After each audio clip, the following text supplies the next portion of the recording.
Israel और America के हमले के बाद जिस बात का इंतजार था वही हुआ। अब ईरान ने कड़ा रुख एक तरह से अपनाया है और ईरान ने कई जगहों पर एक साथ हमला किया है। जी हां, तल अवीव पर पहले ईरान के कई मिसाइल जाकर गिरे और इसके अलावा मशरिक़ वस्ता में जहां पर भी अमेरिकन सिक्योरिटी फोर्सेज हैं या अमेरिका के एयरबेस हैं वहां पर अब ईरान ने एक तरह से टारगेट किया है। बहरीन से बड़ी खबर आ रही है जहां पर अमेरिकी फ्लीट को निशाना बनाया गया है। यूएस फ्लीट को निशाना दरअसल बहरीन में बनाया गया है और यूएस फ्लीट का जो दरअसल ये पूरा बेड़ा है, बहरी बेड़ा, वहां पर मिसाइल आकर एक तरह से गिरा है। और इस बीच बड़ी खबर कतर के दोहा से आ रही है जहां पर धमाकों की आवाजें सुनी गई हैं। हालांकि कतर इंतजामिया का कहना है कि मिसाइल को इंटरसेप्ट किया है और डिफेंस सिस्टम ने मिसाइल को एक तरह से रोक लिया है, लेकिन कतर ने इस बात को माना है कि ईरान का मिसाइल एक तरह से दोहा में भी आकर गिरा है और उसकी आवाज, धमाके की आवाज एक तरह से सुनाई दी है।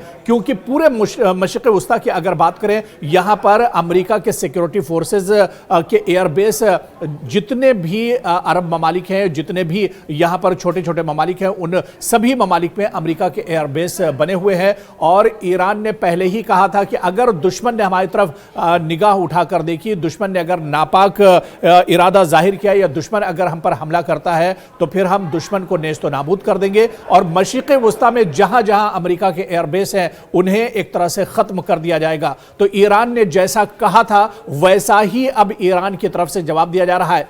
ईरान ने यह भी कहा था, ईरान के supreme leader Ayatollah Ali Khamenei ने, कि जंग हम नहीं छेड़ेंगे, शुरुआत हम नहीं करेंगे, लेकिन दुश्मन अगर जंग छेड़ता है तो उसे खमियाजा भुगतना होगा। और यही वजह है कि मशरिक़ वस्ता में जहां जहां अमेरिका के एयरबेस हैं वहां पर ईरान ने अब एक तरह से हमला किया है और वहां पर मिसाइल से अटैक किया है। दरअसल पूरे मशरिक़ वस्ता को अब समझना होगा। पूरे मशरिक़ वस्ता में एक तरह से हलचल तेज हो गई है। पूरे मशरिक़ वस्ता में अब एक तरह से तबाही के दहाने पर है पूरा मशरिक़ वस्ता। और इसे दरअसल अगर समझा जाए, क्योंकि पूरे यूएस मिलिट्री की जो प्रेजेंस है वो इस पूरे खित्ते में है, पूरे मशरिक़ वस्ता, पूरे रीजन में है। और इसमें अगर हम लेबनान से बात करें और इसके अलावा सीरिया की बात करें, जॉर्डन, इराक, ईरान, कुवैत और इसी तरह से बहरीन, कतर और यूएई और उसके बाद ओमान और फिर सऊदी अरबिया, आप देखिए कि मशरिक़ वस्ता का ये पूरा इलाका दरअसल जो सीरिया से शुरू होता है, जॉर्डन से शुरू होता है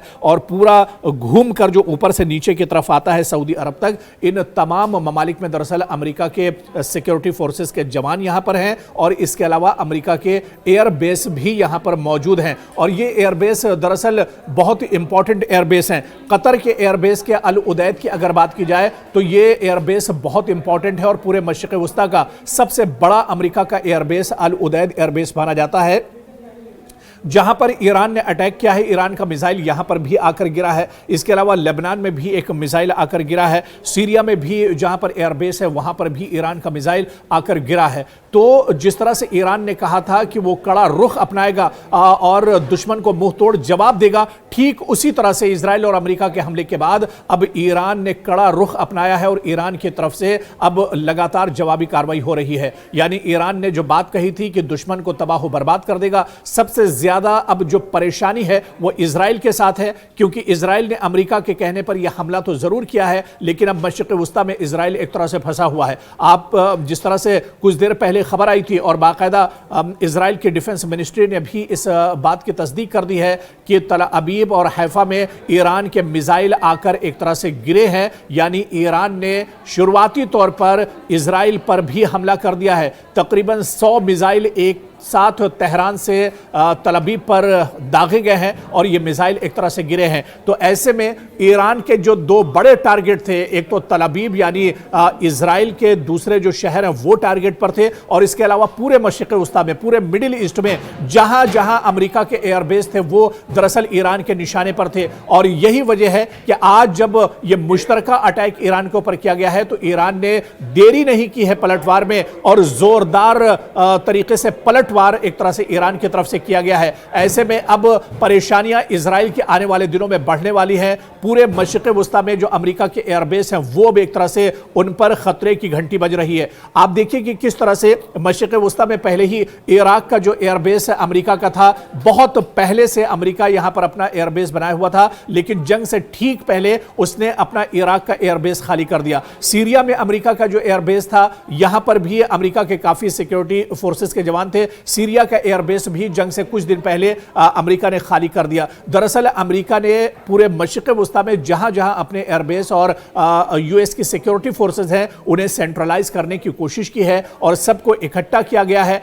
लेकिन ईरान ने जिस तरह से वार्निंग दी थी, ईरान ने जिस तरह से कहा था, ठीक उसी तरह से अब दुश्मन के नाक में ईरान दम कर रहा है। एक साथ कई जगहों पर ईरान ने मिसाइल गिराए हैं, चाहे कतर की बात करें या इसके अलावा लेबनान की बात करें या दूसरे और जो ममालिक है वहां पर धमाकों की आवाजें सुनाई दी हैं। तो कुल मिलाकर अब मशरिक़ वस्ता में ईरान अमेरिका को घेरने की पूरी कोशिश कर रहा है, बल्कि यह कहा जाए कि अमेरिका एक तरह से पहले से ही घिरा हुआ है। या फिर इजराइल की अगर बात की जाए, इजराइल भी अब मशरिक़ वस्ता में एक तरह से घिरता हुआ नजर आ रहा है। आप देखिए कि इस लड़ाई में सिर्फ मशरिक़ वस्ता में ईरान दरअसल अकेला नहीं है। ईरान का जो प्रॉक्सी नेटवर्क है वो बहुत इंपॉर्टेंट हो जाता है। अब इसमें ईरान के साथ जो हुसी लड़ाके हैं वो भी एक तरह से खड़े होंगे। लेबनान भी इस जंग में एक तरह से खड़ा होगा और हिजबुल्लाह जो है वो कहीं ना कहीं हिजबुल्लाह के जो मुजाहिदीन और लड़ाके हैं वो अब अमेरिका और इजराइल के लिए एक परेशानी का सबब बनेंगे।